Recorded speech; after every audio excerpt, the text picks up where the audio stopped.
बच्चों, welcome in next lecture. चलिए, आज का जो हमारा लेक्चर है वो कंक्लूड कर रहे हैं हम किसको, रदरफोर्ड को, है कि नहीं।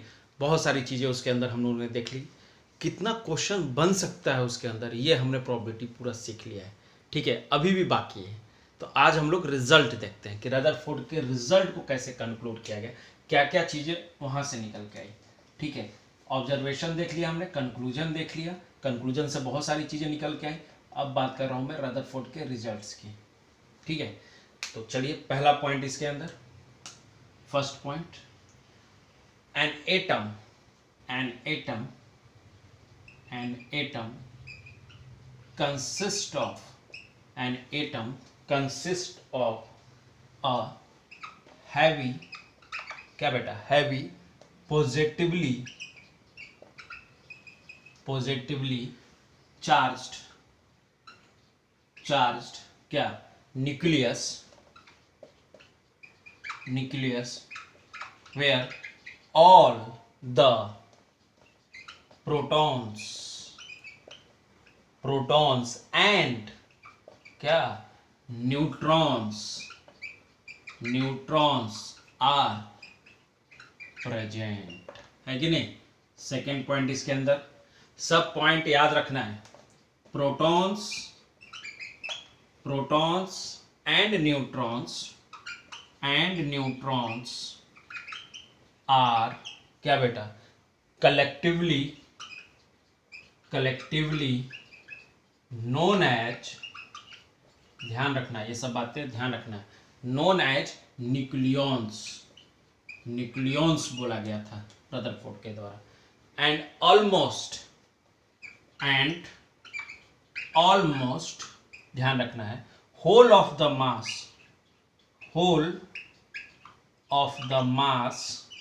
mass of the atom is contributed, ठीक है, contributed by these न्यूक्लियॉन्स, है ना। तो ये दो पॉइंट ध्यान रखना है। नेक्स्ट पॉइंट लिखूंगा मैं, उससे पहले इन दोनों पॉइंट को उतार लीजिए, है कि नहीं। चलिए अब नेक्स्ट पॉइंट की तरफ बढ़ते हैं। तो ये सब पॉइंट बेटा ध्यान रखना है सभी को, ठीक है।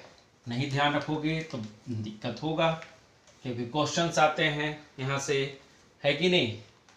पैराग्राफ टाइप का क्वेश्चन बनता है IIT मेंस वगैरह में, या जब सिंगल करेक्ट आएगा तो एक एक पॉइंट दिया रहेगा, उसमें करेक्ट जो ऑप्शन होगा वो मारना होगा। तो चाहे IIT मेंस हो, चाहे एडवांस हो, चाहे नीट हो, चाहे कोई भी एग्जाम हो कंपटीशन का, चाहे बोर्ड हो, in this theory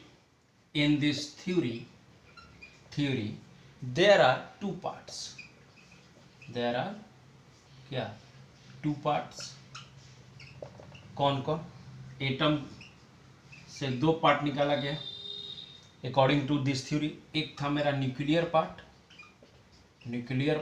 और एक क्या था, एक्स्ट्रा न्यूक्लियर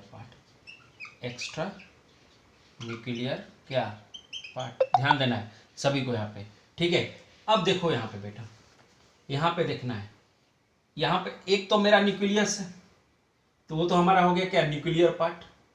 और एक जो है बाहर का, ये जो आपको सर्कल दिख रहा है, ठीक है, ये जो आपको सर्कल दिख रहा है बाहर में, ठीक है, सर्कुलर पाथ जो दिख रहा है, ये एक्स्ट्रा न्यूक्लियर पार्ट के लिए, जहाँ पे कौन रहता है, इलेक्ट्रॉन रहता है। इसके अंदर कौन है, प्रोटॉन प्लस क्या, न्यूट्रॉन, न्यूक्लियस के अंदर। और ये कौन है हमारा, सर्कुलर ऑर्बिट है, ठीक है, जिसमें कौन रहता है, where electron revolves around the क्या, nucleus, where electron revolves. Clear है बात, इसी को हम लोग एक्स्ट्रा न्यूक्लियर पार्ट बोलेंगे। क्लियर है सभी को, ध्यान देना बेटा, इसमें दो पार्ट है, ठीक है। क्लियर है सभी को, चलो ये पॉइंट ध्यान रखना है सभी को। थर्ड पॉइंट हो गया हमारा, अब चलते हैं आगे, ठीक है। चलिए नेक्स्ट पॉइंट, हम नेक्स्ट पॉइंट क्या है हमारा, कि इलेक्ट्रॉन, ध्यान देना, fourth point, electrons and nucleus are held, electrons and nucleus are held together by electrostatic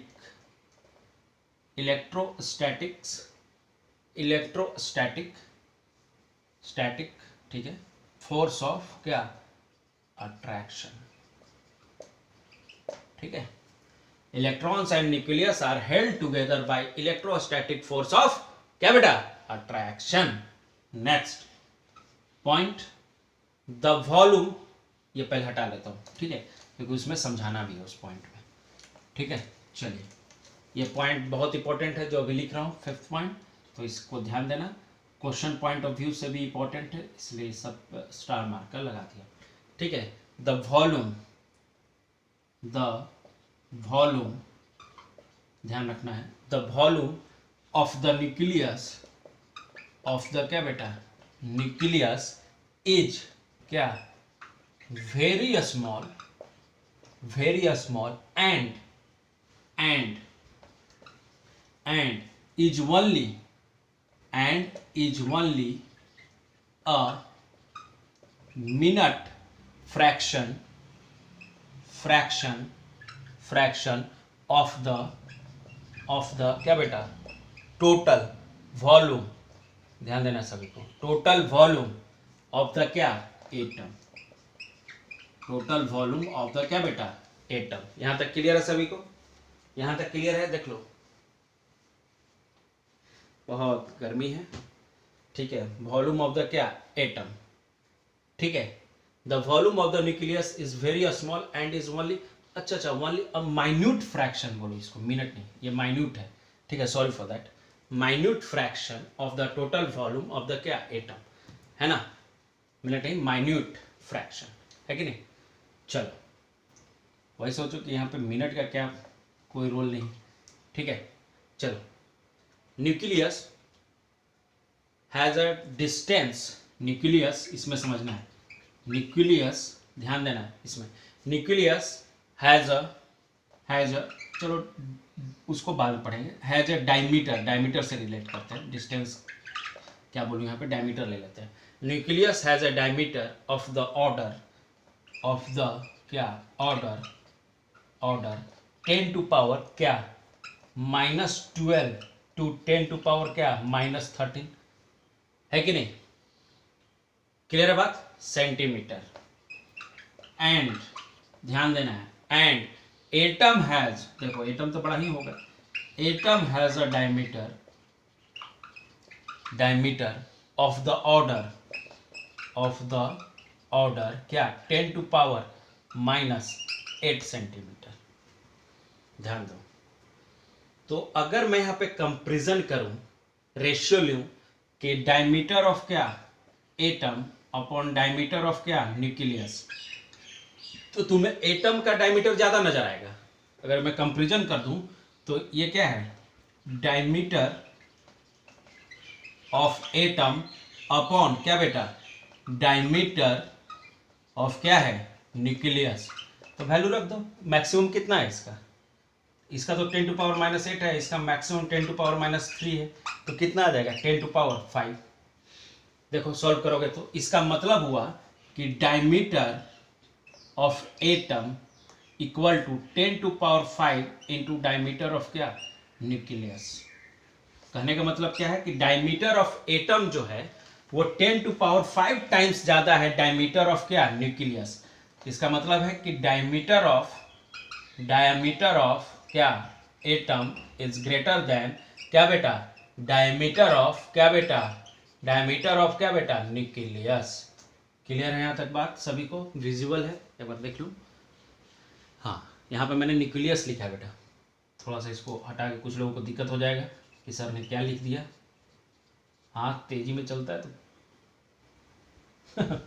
चलिए, तो diameter of atom greater than diameter of क्या, न्यूक्लियस। क्लियर है सभी को, देख लो, विजिबल है, एनी प्रॉब्लम नहीं। चलो हटा दूं, ये उतार लो, ठीक है, फिर उसके बाद वॉल्यूम के साथ भी कंपेयर कर लेंगे, है कि नहीं, इसी पॉइंट में।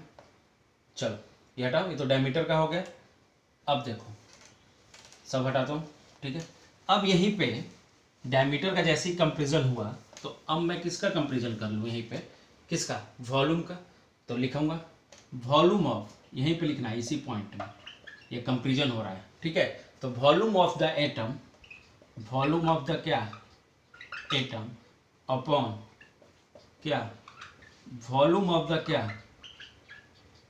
न्यूक्लियस, इक्वल टू क्या लिखेंगे बोलो, यहाँ पे क्या है 10⁻⁻8 का होल क्यूब हो जाएगा ना, अरे क्यू होगा ना, 4/3πr, समझ रहे हो, लिखते हैं ना क्यू, तो वही रख रहे हैं। तो 10⁻⁻13 का क्या क्यूब, तो ये सॉल्व करो तो कितना आ जाएगा, देखो 10⁻15 आएगा। इसको जब सॉल्व करोगे तो ये 10⁻15 आएगा। इसका मतलब कि जो वॉल्यूम ऑफ द एटम है वो 10⁻15 टाइम्स ऑफ क्या है, वॉल्यूम ऑफ द क्या, न्यूक्लियस। तो यहाँ पे लिख सकता हूँ, यहाँ पे लिख सकता हूँ पॉइंट कि द वॉल्यूम ऑफ द क्या, एटम, एटम इज द क्या, या ऐसे लिखो तो volume of the atom, atom, atom is about, ऐसे लिखो 10⁻50 टाइम्स द क्या, वॉल्यूम ऑफ द क्या बेटा, न्यूक्लियस। देखो ये पॉइंट लिख दिया है इसी में, 5th पॉइंट में ही इतना हम लोगों ने डिस्कशन कर लिया। इसके बाद रेडियस के बारे में बात करेंगे, जल्दी से उतार लो। क्लियर है सभी को बेटा, ये बहुत ईजी तरीके से निकाला गया, ये सब पूछता है बेटा। तो ये जो 5th पॉइंट मैंने लिखा है ना, इसके बाद भी जो पॉइंट लिखूंगा वो भी इंपॉर्टेंट है, तो सब ध्यान रखना, ठीक है। जो इंपॉर्टेंट है उसमें स्टार मार्कर लगाता चल रहा हूँ मैं, ठीक है, जहाँ से क्वेश्चन बन सकते हैं, ठीक है। चलो नेक्स्ट आगे बढ़ते हैं, ज़्यादा टाइम नहीं लेते हुए, है कि नहीं। चलिए नेक्स्ट क्या देखेंगे, नेक्स्ट पॉइंट जो हमारा 6th पॉइंट है वो रेडियस से रिलेटेड है। तो लिखेंगे कि द रेडियस ऑफ, लिखेंगे the radius of, the radius of a nucleus, the radius of a क्या बेटा, nucleus is proportional to, the radius of a nucleus is proportional to the क्या, क्यूब रूट, ध्यान देना, क्यूब रूट होगा of the क्या, number of क्या, nucleus within it, है कि नहीं। न्यूक्लियस के अंदर कौन है, तो इसको मैं न्यूक्लियॉन्स लिख देता हूँ, नंबर ऑफ क्या, न्यूक्लियॉन्स, उसके अंदर क्या है, न्यूक्लियॉन्स से क्लियर हो जाएगा कि प्रोटॉन प्लस क्या, न्यूट्रॉन के बारे में बात की जा रही है, ठीक है। तो आर प्रोपोर्शनल ऑफ ए का पावर 1/3, ए क्या है हमारा पे, तो मास नंबर है। तो मास नंबर क्या होता है, ए क्या है हमारा, मास नंबर, तो मास नंबर मतलब प्रोटॉन प्लस क्या, न्यूट्रॉन। क्लियर है, क्लियर है। आर क्या है, रेडियस ऑफ क्या बता रहा है, रेडियस ऑफ क्या बता रहा है, न्यूक्लियस। क्लियर है बात, सॉरी। अगर मैं यहाँ पे R इक्वल टू क्या लिखूं बेटा, R0 A का पावर 1/3, ठीक है। R equal to R0 A का पावर 1/3। क्लियर है बात ये सभी को। R हमारा कांस्टेंट है, R हमारा क्या है, कांस्टेंट है, इसका वैल्यू होता है 1.33 इंटू 10⁻⁻13 सेंटीमीटर, ये ध्यान रखना। बाकी सब तो बता ही दिया है, ठीक है। तो ये फॉर्मूला ध्यान रखना है, ठीक है। अब नेक्स्ट चलते हैं, यहां तक उतार लो, जल्दी जल्दी उतारो।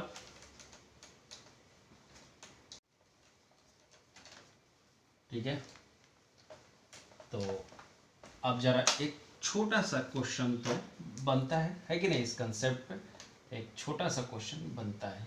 चलिए तो क्वेश्चन के साथ स्टार्ट करते हैं। तो जो क्वेश्चन है, कैलकुलेट, ठीक है, calculate the radius, calculate the radius, calculate the radius of, calculate the radius of, क्या है बेटा बोलो, क्वेश्चन है कि एल्युमिनियम लिया है मैंने, ठीक है, न्यूक्लियस विल बी, ठीक है, कभी कभी हाथ भी थक जाता है, ठीक है, तो ये जो देख रहे हो ना, ये जब थकता है ना तो हम लोग भी ऐसे लिखते हैं, ठीक है, न्यूक्लियस पढ़ना इसको, ठीक है, न्यूक्लियस विल बी, ठीक है, तो फार्मूला क्या लगाएंगे, वही R equal to R naught 1 का पावर 1 बाई क्या बेटा 3, क्लियर है यहाँ तक। तो आर इक्वल टू, ठीक है, तो तुम्हें पता है इसका वैल्यू आर नॉट का, तो 1.33 इंटू 10 टू पावर कितना बेटा -13, और ए का वैल्यू तो मास नंबर, तो मास नंबर क्या है एल्युमिनियम का 27 जो आपको दिख रहा है ऊपर में, तो 27 का पावर 1/3, इसको सॉल्व करो। ऐसा क्वेश्चन आ चुका है, मैं पहले ही बता दूं कि ये सब क्वेश्चन आया हुआ है कहीं ना किसी एग्जाम में ये सब आया हुआ है, तो ये सबको छोटा कंसेप्ट नहीं समझिएगा, ठीक है, कि हाँ बहुत छोटा कंसेप्ट है सर, हम तो यूं ही कर लेंगे, कभी कभी ना बहुत अच्छा क्वेश्चन इस पर सेट हो जाता है, तो वो सब भी आगे कराया जाएगा, ठीक है। चलिए सेंटीमीटर आंसर, ठीक है, चलिए अब नेक्स्ट आगे बढ़ते हैं, डेंसिटी के बारे में देखते हैं, क्लियर है, यहाँ पे कुछ नहीं किया, वैल्यू पुट कर दिया बस फार्मूला में, और कुछ नहीं है, ठीक है, तो इस टाइप के क्वेश्चंस आते रहेंगे, ठीक है, और हम लोग को इस टाइप का क्वेश्चन बनाते रहना है। चलिए अब आगे बढ़ते हैं, ड्रॉबैक्स से पहले एक और जो पॉइंट है इसमें छूट गया है, उसके बारे में भी डिस्कस कर लेते हैं। डेंसिटी ऑफ क्या न्यूक्लियस, ये भी इसी में है, ठीक है, ये भी दिया था शायद ने, तो density of nucleus equal to क्या लिखेंगे, मास बाई क्या वॉल्यूम, अरे यही होगा ना, बोलो क्लियर है सभी को यहाँ पे। तो क्या लिख सकता हूँ यहाँ पे फॉर्मूला, ए अपॉन बोलो 4/3 पाई आर क्यू, तो आर क्यू ये कौन है, समझ रहे हो ना, यहाँ पे आर एन का क्यू लिखे हम, इसका मतलब कि यहाँ पे हम इस फार्मूला को ऐसे भी लिख सकते हैं, ए अपॉन 4/3 पाई, और यहाँ पे आर का वैल्यू पता है क्या रखाएगा, आर नॉट वही पावर 1/3 का क्या होल क्यू, ये भी फार्मूला हो सकता है, ठीक है, क्लियर है सभी को, यहाँ तक क्लियर है, बोलो कोई दिक्कत यहाँ पे समझने में किसी को, एनी प्रॉब्लम, नो, ठीक है, तो ये फार्मूला हमें ध्यान रखना है, ठीक है। अगर इसको और फर्दर मैं सिंप्लीफाई कर दूं,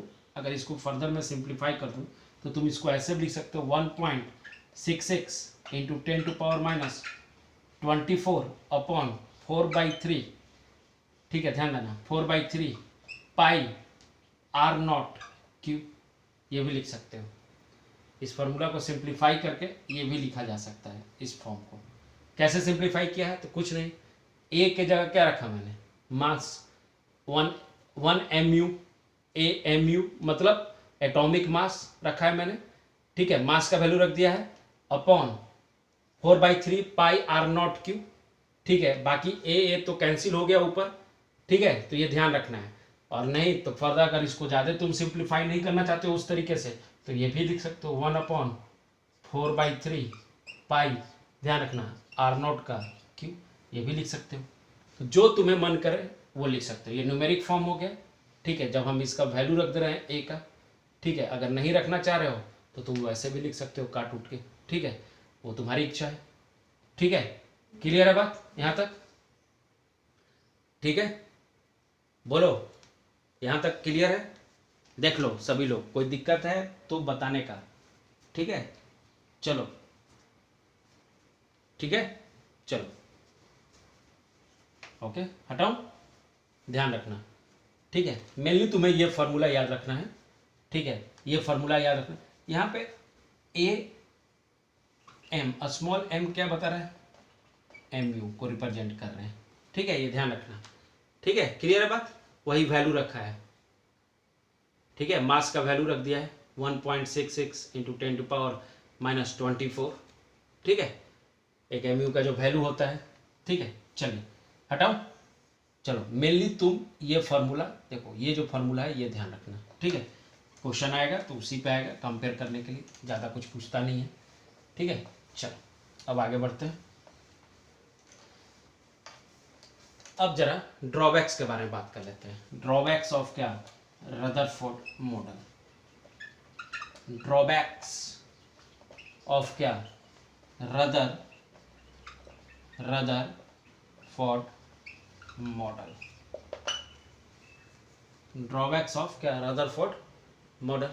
ठीक है, पहला चीज इन्होंने जो नहीं बताया था वो था मेरा स्टेबिलिटी ऑफ क्या बेटा, एटम। स्टेबिलिटी ऑफ एटम के बारे में इन्होंने कोई भी एक्सप्लेन नहीं किया था। क्या एक्सप्लेन नहीं किया था, दिस थ्योरी, ध्यान देना, this theory could not explain stability of क्या, of atom according to, ध्यान देना अब यहीं से, according to क्या, मैक्सवेल के अकॉर्डिंग कोई भी चार्ज बॉडी अगर मूव कर रहा है, ठीक है, अगर वो मूवमेंट में है किसी भी पाथ पे, और किसी भी पाथ पे कोई चार्ज बॉडी मूवमेंट में है तो वो अपना एनर्जी लूज करता रहता है। तो अगर एनर्जी लूज कर रहा है तो ऑफ कोर्स एक समय ऐसा आना चाहिए कि इलेक्ट्रॉन को, अगर ये मेरा, ध्यान दो यहाँ पे बना रहा हूँ देखो छोटा सा, अगर ये मेरा न्यूक्लियस है, ठीक है, और एक स्पाइरल पाथ में, ध्यान देना, एक स्पाइरल पाथ में, अगर एक स्पाइरल पाथ यहाँ से स्टार्ट हुआ और उसमें कौन मूवमेंट में है, इलेक्ट्रॉन मेरा मूवमेंट में है, ठीक है, तो एक पॉइंट पे आने के बाद इस इलेक्ट्रॉन को मेरे इस इलेक्ट्रॉन को कहाँ गिर जाना चाहिए, कहाँ गिर जाना चाहिए, न्यूक्लियस के अंदर, यहाँ पे आके गिर जाना चाहिए। बट ऐसा तो नहीं हुआ, बोलो इसको ऐसे बनाओ, बट ऐसा तो नहीं हुआ, देख लो ऐसा तो नहीं हो रहा था। इस स्पाइरल पाथ के अकॉर्डिंग, अगर इस कंसेप्ट के अकॉर्डिंग टू मैक्सवेल, कोई भी चार्ज बॉडी अगर मूव करता है तो इलेक्ट्रोमैग्नेटिक रेडिएशन इमिट करता रहता है और अपना एनर्जी लूज करता रहता है। तो अगर ये एनर्जी लूज कर रहा है तो एक समय ऐसा ना चाहिए कि इस इलेक्ट्रॉन को कहाँ गिर जाना चाहिए, न्यूक्लियस में, बट ऐसा तो नहीं देखा गया इन द फ्यूचर। तो अकॉर्डिंग टू क्या, मैक्सवेल, इलेक्ट्रॉन क्या बेटा, electron lose its lose its क्या, energy continuously in the form of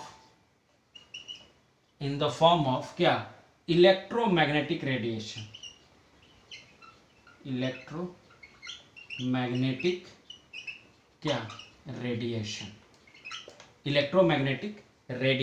as a result of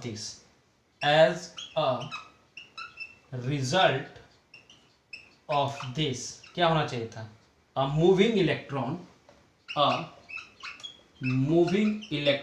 कहाँ गिर जाना चाहिए था, will, पहले लिख देता हूँ, will come क्या, closer to the nucleus, come closer to the क्या, nucleus and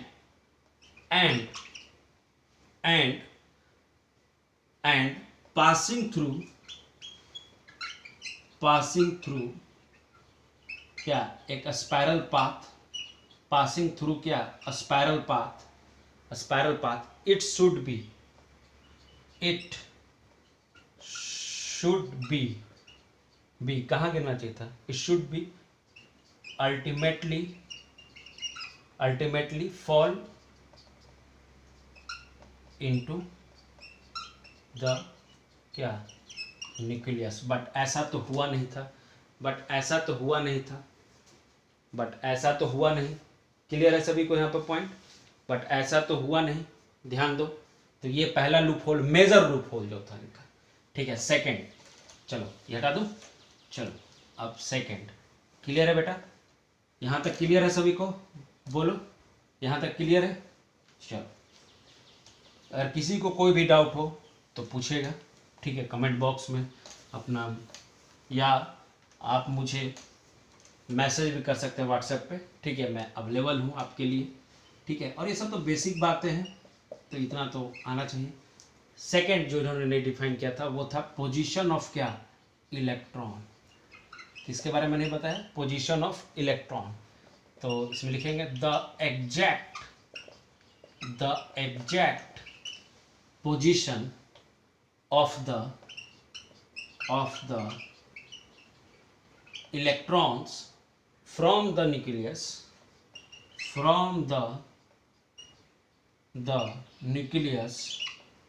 not क्या mentioned, not इन्होंने इस चीज को मेंशन नहीं किया था। ठीक है, next point and also he was not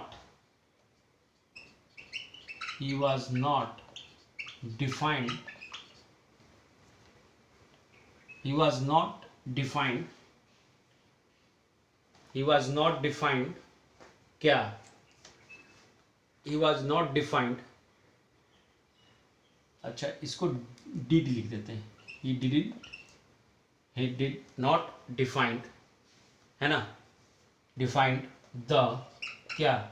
a spectrum theory in the means of spectrum theory का मतलब क्या है? हाइड्रोजन स्पेक्ट्रम के बारे में इन्होंने नहीं बताया था। इन्होंने हाइड्रोजन स्पेक्ट्रम के बारे में कोई भी आइडिया नहीं दिया था कि जैसे मान लो कि पोजीशन ऑफ इलेक्ट्रॉन भी नहीं बताया था कि भैया न्यूक्लियस से कहाँ पे है इलेक्ट्रॉन, कितना डिस्टेंस पे, क्या पोजीशन एग्जैक्ट कहाँ पे है। अगर एक इलेक्ट्रॉन मूव करे इस स्पाइरल पाथ से, ठीक है, इस स्पाइरल पाथ से एक पाथ से दूसरे पाथ में जा रहा है तो ऑफकोर्स एक स्पेक्ट्रम तो बनाएगा, तभी तो पता चलेगा हमें कि एक पाथ से दूसरे पाथ में जा रहा है तो कैसे जा रहा है, कहाँ से जा रहा है। ये सब बातें उन्होंने एक भी डिफाइन नहीं किया था, इसलिए उनकी कुछ चीज़ों में कमी थी, बाकी थ्योरियाँ सही थी। ये 3-4 चीज़ें जो थी उनकी कमी थी, इसके बारे में उन्होंने डिफाइन नहीं किया था। ठीक है, जिसको आगे चल के किसने सही किया था? बोहर ने। किसने सही किया था? इनके थ्योरी को सही करने वाला साइंटिस्ट था हमारा बोहर। ठीक है, जो कि आगे हम लोग पढ़ेंगे, नील बोहर नाम था इनका। ठीक है, ये सब कमियों को उन्होंने दूर किया और उन्होंने हमें थ्योरी दिया था बोहर्स थ्योरी। बट उसको पढ़ने से पहले हमें इलेक्ट्रोमैग्नेटिक जो EMR थ्योरी है, इलेक्ट्रोमैग्नेटिक रेडिएशन थ्योरी, उसको पढ़ना पड़ेगा, प्लस इलेक्ट्रॉन का वेव नेचर के बारे में थोड़ा पढ़ना पड़ेगा, तो वो पढ़ेंगे। फिर उसके बाद हम लोग इसके तरफ चढ़ेंगे बोहर थ्योरी के पे। समझ में आ रही बात? तो उससे पहले हम लोग प्लैंक्स क्वांटम थ्योरी पढ़ेंगे, जो कि हमारा क्या है, यही जो हमने अभी बताया आपको। ठीक है, वेव नेचर वगैरह वहाँ से बात करेंगे। ठीक है, तो चलिए बेटा, मिलते हैं हम लोग नेक्स्ट क्लास में। ठीक है, कुछ बेसिक टर्म के साथ साथ वेव नेचर वगैरह देखेंगे। ठीक है, इलेक्ट्रोमैग्नेटिक रेडिएशन पढ़ेंगे और उसके साथ आगे बढ़ेंगे। चलिए, थैंक यू सो मच, मिलते हैं नेक्स्ट क्लास में। तब तक के लिए धन्यवाद, bye, see you next class.